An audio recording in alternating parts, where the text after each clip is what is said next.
Any le pièce jointe. Dia avadio e. Ko dia amin'ny pièce jointe. OK. Zao. Zay. Le pièce jointe. Ay taratasy ty le tsy tanilemao sa le izy fa ty le tao anaty Facebook. Zay a. Dia le tomobile sambotra anà 80 82 DBN rato marina. Manaraka anao tsara fotsiny. Le sary a misy an'ity telona Fadiso ha. Jocelyne Dia le misy piasan'ny CUA. dia misy mpiasan'ny CUA. Tsy fantatro hoe sao dia pisoloiko io sa tena mpiasan'ny CUA marina ve io. Dia reto rola reto ngamba le gros bras le taty ivelany dia tony tsy haiko tonga mila jerena tsirairay sarandreo. Ino a mbola misesy fotsiny aloha tsika. Mbola eo amin'le telona tsika zao. Dia mifatika atao amin'le hoe fiara civil io a fa tsy anjandary. Fa ma numéro an'izy io. Ay fa marika ny amin'ny rato. Toy a. Tisy foana aloha. Ty tsy interview ty fa checker dossier zay fa zay tsy miditra ao raha tsy mazava ny dossier. Fiaran'ny gendarmerie anakakeriny any Clémence ao. Izy ty gendarme ty. Tsy fantatra. Dia ato ny sarin'ny fiain'ny Clémence a. Hita tsara. Tena fianao io a. Dia Clémence mitondra beky. Mety. Vetivety aloha, vetivety aloha. Cinéma ty Clémence. Cinéma. Dia le sary le akanjo rovitra. Io izy io. Lay akanjo. Ke. Dia certificat médical. Papa de Clémence fa ny Lilitsy izy. OK. Efa reo roa fanarakaraka reo. Zay a. Dia karapanondro. Dia karapanondro Eliane zay ampidirina. Karapanondro Clémence a. Siray makaty. Atao izy. Zay. Dia samy manampy amin'ny anà daholo zany. Ray ato amin'ny rado. Ao. Ray ato aminà. Ray ato aminao a. Ray ato aminao. Ao.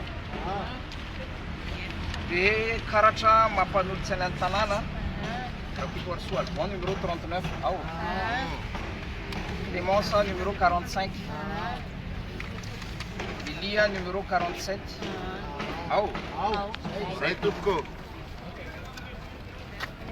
Mamono tokony napetraka ity taratasy filazana sy fangatahana lalana ho eny amin'ny Drakivo ity kanefa moa nisy anankiroa tamin'ny délégation nampanolotsy tanàna Antananarivo nosamborona tamin'ny fomba mamenatra. Fa dia tondreko zany zay ametraka an'izy ity amin'ny don préfet ary tsy tara mihitsy zany zao ny valomboka somary nahirana ihany moa nametrahana an'izy teo satria ametraka taratasy fotsiny ianao dia mila mifampera amin'ny zao nefa ny tsy miteny fotsiny mangatahana fa zay iny zany na rehefa mbola efa Madagasikara. Tsara homariana zany a ny zoma teo zay rehefa nametraka ny tany amin'ny be ny tanàna. Tsara homariana fa tsy fangatahana lalana akory ny tany amin'ny commune fa fampahafantarana amin'ny andraikitra raisinay mampanolotsy ana sy mividy anay. Ny tety amin'ny préfet kosa dia sady fampahafantarana no fangatahana lalana. Tsy nalazaina dia zao miezaka mandeha ao anatin'ny ara-dalàna mandrakarivo zahay fa ao anatin'izany nanaovana an'ilay fisamborana feno herisetra ary antony mahatonga anay mijoro miteny ankehitriny satria izy mianadahy dia mbola soma contrôle judiciaire ary tena mitondra takaitra sy aretina marary vokatreny zavatreny. Sotra fotsiny ilay izy tsy mendrika ny olom-boafidy ilay zavatra nataonay ny antanatohatra rehetra ahafahana mahara-dalàna miezika ary tsy izay mpanolotsaina ireto irery akory izay sady misy olo-tenan'ny FTT misy olo-tenan'ny NG ary avy eo anivon'ny firaisan-kina siantifique Madagasikara ny tapaka jiry tsy manana rano fa niponina Antananarivo rehetra fotoana izao hijoroana fa efa manao ny anjaranay zay anjarantsika rehetra ny mahalala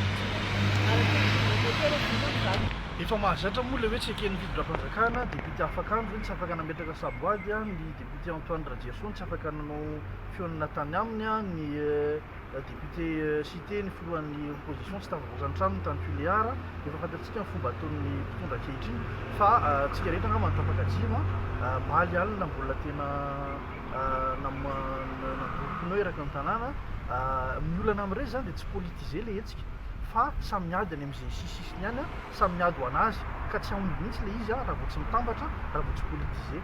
Ny olana nefa dia nampianarina ny olona hoe ratsy ny politika maloto ny politika aza manao politika dia izay mahatonga antsika raisina tsirairay ohatran'io dia resy kelikely fa raha vao mbola kamotsika hanao politika dia miady reny foana tsika. Izao sary hitanareo zany hoe tena milaza hoe tena mijoro izany mpanolotsaina ny fanoherana zany ao niveau commune Antananarivo renivohitra ny firaisan-kinan'ity tanindrazana ny mouvement gasikara ary ny tiako Madagasikara zahay rehetra reto nozony reto miray fo amin'ireo mpanolotsaina namanay izay tena hoe olom-boafidy kanefa traitement tena tsy mendrika no nanaovana anazy.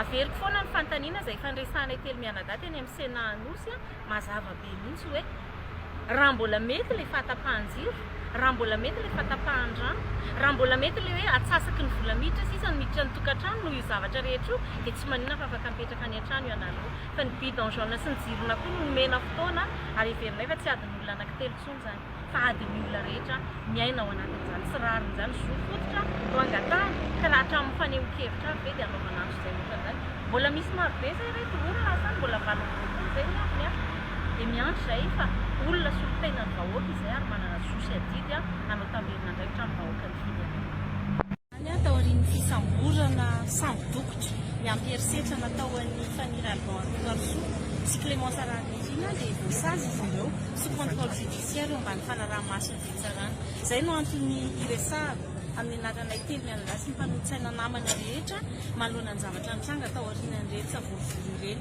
dia ny amin'ny fijoroana amin'ny maha-olom-boafidy manoloana ny olona ny jiro-rano mahazo ny mponina rehetra eto an-tanàna eraky Madagasikara.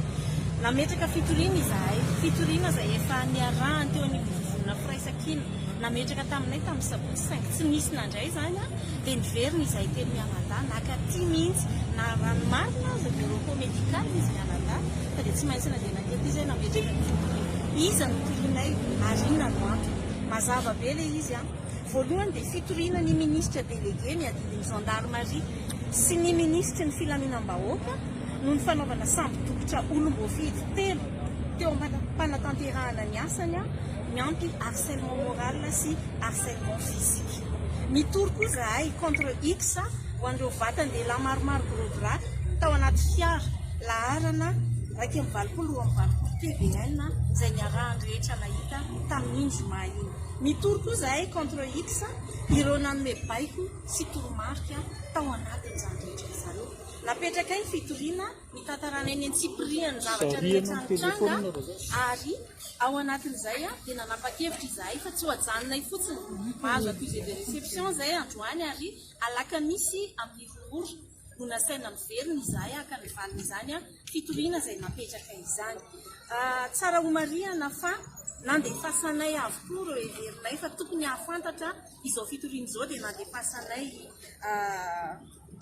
atika mitovy amin'ity fitoriana izay hoentinay eto ity dia anisan'izany voalohany aloha ireo ataontsika hoe vondrona politika izay manana mpanolotsaina eo anivon'ny commune urbaine Antananarivo. Voalohany amin'izany Andriamatoa Marc Ravalomanana filohany ny tokotiako Madagasikara sady mpitarika ny vovonana firaisan-kina. Andefasanay dika mitovy ihany koa ny filoha lefitra fahafito lehibe ny mpanohatra eny amin'ny antenimera-pirenena sady mpitarika ny vovonana firaisan-kina Andriamatoa Sombavavahoaka sy teny Randriana Zoniaiko. Andriamatoa Gasikara Fenosoa izay filohan'ny mouvement Gasikara Sombavavahoaka raha teo. Andriamatoa Razafinjoelina Tahina izay filohan'ny antoko firaisan-kina ho an'ity tanindrazana FTT. Andriamatoa Ajo Andrianay Narvely filohan'ny MMM Malagasy miara-miainga. Andriamatoa Jean-Jacques Ratselson filohan'ny FMI Malagasy. Andriamatoa secrétaire général ny antoko humaniste écologiste. Andriamatoa Livarjolina Tafita Toussaint izay secrétaire général ny antoko politika madio. Ankoatran'izay dia nandefasana ihany koa ireo filohana antoko eo anivon'ny firaisan-kina. Andriamatoa Rakoto Vaorivo izay filohan'ny HVN. Andriamatoa Parena Auguste Michara filohan'ny antoko Saradafo. Fa andefasanay dika mitovy amin'ity fitoriana ity ihany koa ny Sombavavahoaka eo anivon'ny tany Anankena eto Antananarivo député maître Antra Razafy Olon-tany voalohany député Randrianarso Stanislas Olon-tany faharoa député Feno Ralambomanana sy député Gasikara Fenosoa Olon-tany fahatelo député Rina Randriamasinoro Olon-tany fahaefatra député Fetra Ralambo Zafibololona ao Olon-tany fahadimy ary député Totosoa Andriamampandry ao Olon-tany fahaenina. Tsara homariana fa andefasanay mitovy amin'ity ihany koa ireo solombavambahoaka rehetra mpikambana eo anivon'ny vovonana firaisan-kina. Andefasana dika mitovy amin'ny fitoriana ihany koa ireo ben'ny tanàna sy mpanolotsaina rehetra ao amin'ny commune urbaine Antananarivo ary indrindra andefasanay dika mitovy ihany koa amin'ity fitoriana ity ireo fiarahamonim-pirenena, ny syndicat, ny fiangonana, ary ny sehatra iraisam-pirenena miasa sy monina eto Madagasikara izay manao ny fitoriana moa dia tsy iza fa izay teny mianada ny zavatra amafisina dia izao hoe miarahana hita ny zavatra rehetra niseho ny ady amin'ny tsy fisinjiry sy ny tsy fisindrany tsy adiny olona anankitelo fa ny olona rehetrarehetra eraky Madagasikara no mahatsiaro potika asa fivelomana ary rava fiainana ao anatin'izany ny vahoaka malagasy no mahatsiaro hoe impiry nomena daty no laingana nampanantenaina fatreto tsy misy vahaolana na dia hatramintsika miteny izao azy vao tabataba teny akady kely ilafy sabotsy namehana zao tsika miteny izao any vodivorona entina ilazana adiny malagasy rehetra zahay tsy miteny hoe andao hikorotana nandao anao inona fa tsotra be le izy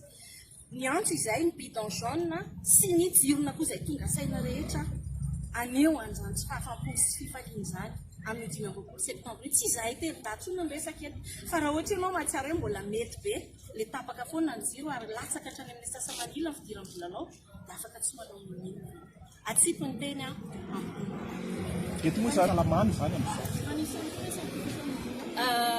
efa nisy ny mpitsabo izay nanaramaso ny fahasalaman'izy ireo araky ny fanozaraina teny an-tambazotra teny ihany ho an'ny Clémence Rarinirina zany dia tena hoe mangana betsaka ny vatany indrindra manomboka eo amin'ny fe midina makany amin'ny boaty ny ato amin'ny ilany akavanana tena mangana be ary hitanareo angambany tena tsy maintsy mpitondra beky tena mitandrina be tsy afaka matory miorirana fa tsy maintsy mitsilany satria tsy afaka miapoe mihitsy ny dokotera aza dia nanome anazy boko 10 jours fa no fitoriana dia naketo namana andron efa hitanareo miariary ty zao ny rovotra kanjo afahanareo mamaritra hoe erisitra hoe teny zao zao ny zavatra ny ainana hitantsika izao misy marady ato no hitaraina ny baba marady dia ny ataony koty ataony angilana filazazy takibo ao zany no marary tiana lazaina zany hoe tena mbola ao anaty fisabona tanteraka ary zareo am'izao reko 5 jours ratsika no dokotera ny baba tsy aritra ihany ty tam'le taloha fisamborona iny mazava ho azy zany fa tsy misy convocation azo nandeha ilay etsika fanairana ny teo amin'ny antenymerandoolona izay ny rahantsika rehetra nahita ary io moa dia tiako tsindriana fa araky ny lalam-panorenana manomboka eo amin'ny andin'ny 20 hatramin'ny 20 dia voalaza mazava fa ny rafitra CTD dia ahiny antenymerandoolona inona ao anatin'izay zany le tsy manara-dalàna sy tsy mety tamin'ilay hetsika natao taorianany iny tsy misy resaka tsy sy inona nambarana ampabe maso taminareo fa izahay dia andeha ametraka fampahafantarana amin'ny tanàna sy fangatahana any amin'ny préfet ary vitanay somatsara nametraka an'izay androany maraina fa teo ampanaovana an'izay zay fa vitany tao amin'ny commune hivoaka teo voalasina reo mpanao gazety dia reny ny zavatra